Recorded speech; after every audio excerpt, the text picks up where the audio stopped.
ലോകത്തിന്റെ പ്രവാചകൻ മുഹമ്മദ് മുസ്തഫ സല്ലല്ലാഹു അലൈഹി വസല്ലമ തങ്ങളുടെ ചരിത്രത്തിന്റെ 22-ാം ഭാഗമാണിത്. മക്കയിലെ ധീരനായ ചെറുപ്പക്കാരനാണ് ഹംസ, അബ്ദുൽ മുത്തലിബിന്റെ മകൻ, അബൂ താലിബിന്റെയും അബ്ദുള്ളയുടെയും സഹോദരൻ. ഇടയ്ക്കിടെ നായാട്ടിന് പോകും. ധീരനായ യോദ്ധാവും നായാട്ടുകാരനും. ഒരു ദിവസം നായാട്ടിന് പോയി വൈകുന്നേരം മടങ്ങി വരികയാണ്. വഴിയിൽ വെച്ചൊരു പരിചാരകയെ കണ്ടു. അവരുടെ മുഖം ദുഃഖം കൊണ്ട് വാടിയിരുന്നു. എന്തു പറ്റിയെന്ന അർത്ഥത്തിൽ ഹംസ അവരുടെ മുഖത്തേക്ക് നോക്കി. പരിചാരിക ദുഃഖം കലർന്ന സ്വരത്തിൽ പറഞ്ഞു, താങ്കൾ ധീരനായ യോദ്ധാവാണ്, എന്നിട്ട് എന്തു കാര്യം? എന്താ കാര്യം? ഹംസ ചോദിച്ചു. താങ്കളുടെ സഹോദരപുത്രനല്ലേ മുഹമ്മദ്? അബൂജഹൽ ഇന്ന് എന്തൊക്കെയാണ് ചെയ്തു കൂട്ടിയത്? ഹംസ ഒന്ന് ഞെട്ടി. മക്കയിലെ സംഭവങ്ങളൊക്കെ ശ്രദ്ധിക്കാറുണ്ട്. സഹോദരപുത്രന്റെ വാക്കുകൾ കേട്ടിട്ടുണ്ട്. അതൊക്കെ ശരിയല്ലേ എന്ന് തോന്നിയിട്ടുമുണ്ട്. പക്ഷേ അതിൽ ചേർന്നിട്ടില്ല. അബൂജഹൽ എന്ത് ചെയ്തു? വല്ലാതെ ചീത്ത പറഞ്ഞു, ആക്ഷേപിച്ചു.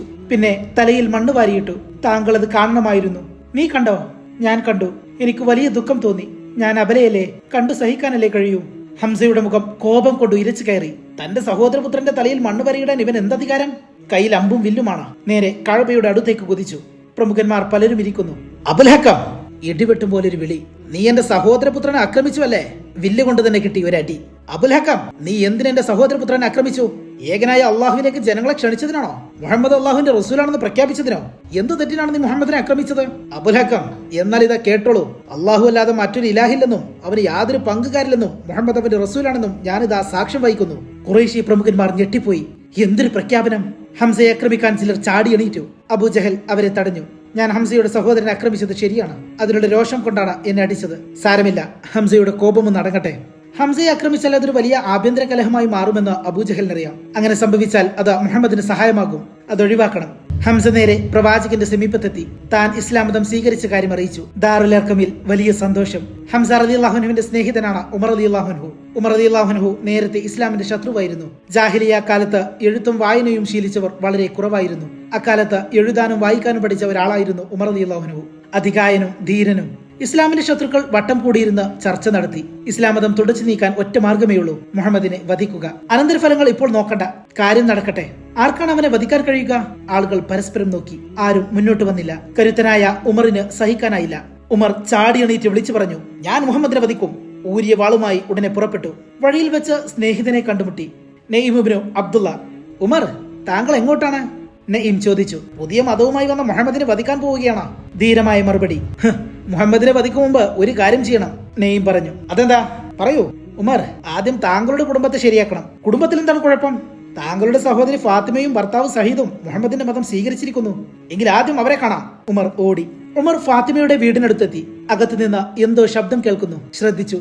വിശുദ്ധ ഖുർആൻ പാരായണം ചെയ്യുന്നു. കോപത്തോടെ വാതിൽ മുട്ടി. വാതിൽ തുറക്കൂ. ഫാത്തിമക്ക് കാര്യം മനസ്സിലായി. ഖുർആൻ എഴുതിയ ഏട് ഒളിപ്പിച്ചു വെച്ചു. വാതിൽ തുറന്നു. നിങ്ങൾ മുഹമ്മദിന്റെ മതത്തിൽ ചേർന്നോ? അതും ചോദിച്ചുകൊണ്ട് സയ്യിദിനെ ആക്രമിച്ചു. ഫാത്തിമ ഇടയിൽ ചാടി വീണു. ഫാത്തിമ റളിയല്ലാഹു അൻഹയ്ക്കും അടികിട്ടി. നെറ്റിപൊട്ടി രക്തമൊലിച്ചു. കണ്ണീരും വിയർപ്പും രക്തത്തുള്ളികളും ഒത്തുചേർന്നു. ഫാത്തിമയുടെ മുഖം മാറി. ഉമറിനെ തുറിച്ചു നോക്കി. താൻ കണ്ടു പരിചയിച്ച ഫാത്തിമയല്ലേ ഇത്? ഇതാ ഒരു ധീര വനിത. ഫാത്തിമ സംസാരിച്ചു. ഉമർ, ഞങ്ങൾ ഇസ്ലാം മതം സ്വീകരിച്ചു കഴിഞ്ഞു. ഇനി ഒരു ശക്തിക്കും ഞങ്ങളെ പിന്തിരിപ്പിക്കാനാവില്ല.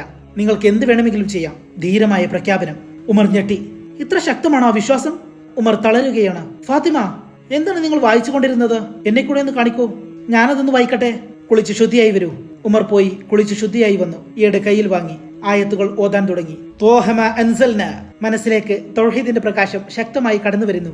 ഉമറിന്റെ നയനങ്ങൾ നിറഞ്ഞൊഴുകി. അള്ളാഹുവിന്റെ വചനങ്ങൾക്ക് എന്തൊരു വശ്യത! വായിക്കുന്തോറും വിശ്വാസം ശക്തമാകുന്നു. ഫാത്തിമ, എവിടെയാണ് പ്രവാചകൻ? എനിക്കൊന്ന് കാട്ടിത്തരൂ. ആ മുഖമൊന്ന് കാണണം. ഉപദേശം കേൾക്കണം. ഉമർ ആകെ മാറിപ്പോയി.